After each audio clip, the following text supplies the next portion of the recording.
Country of the Blind by Christopher Brookmyre. Narrated by Angus King.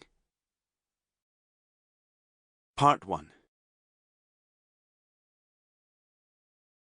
We are a party whose sole purpose through the centuries has been to win and retain political power. Malcolm Rifkind, Conservative Foreign Secretary, 1996. Chapter 1.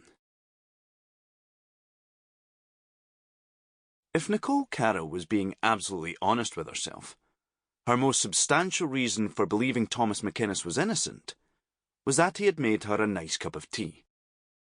She hadn't been a lawyer long, but she still suspected she might need more than that in court.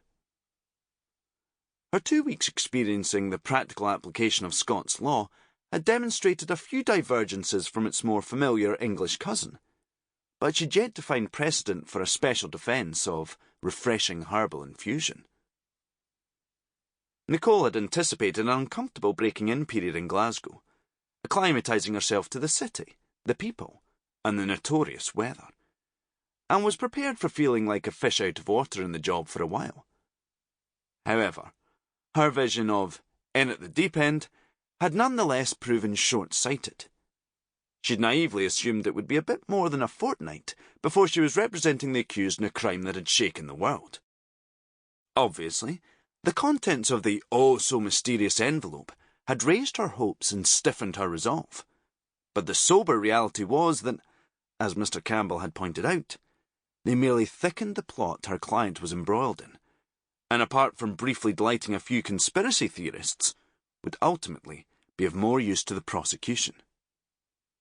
The cold facts remained that McInnes, his son Paul, one Robert Hannah, and one Cameron Scott, had been apprehended fleeing the grounds of Craigurquhart House in Perthshire, that the Dutch media mogul Roland Vos, his wife Helen, and their 2 bodyguards had been found murdered within, that when Paul McInnes was detained, he was soaked in blood, and that an attempt had been made to open Vos's bedroom safe.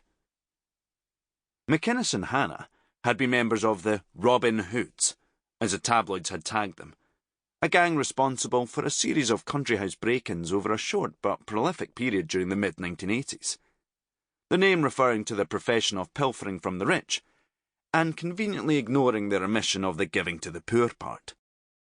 A speculative early spin on the story was that their loathing of the wealthy must have become intensified during their embittered prison terms, and that, whether entirely for their own motives or willingly insisting someone else's, they had meted out terrible revenge upon their perceived... Sample complete. Ready to continue?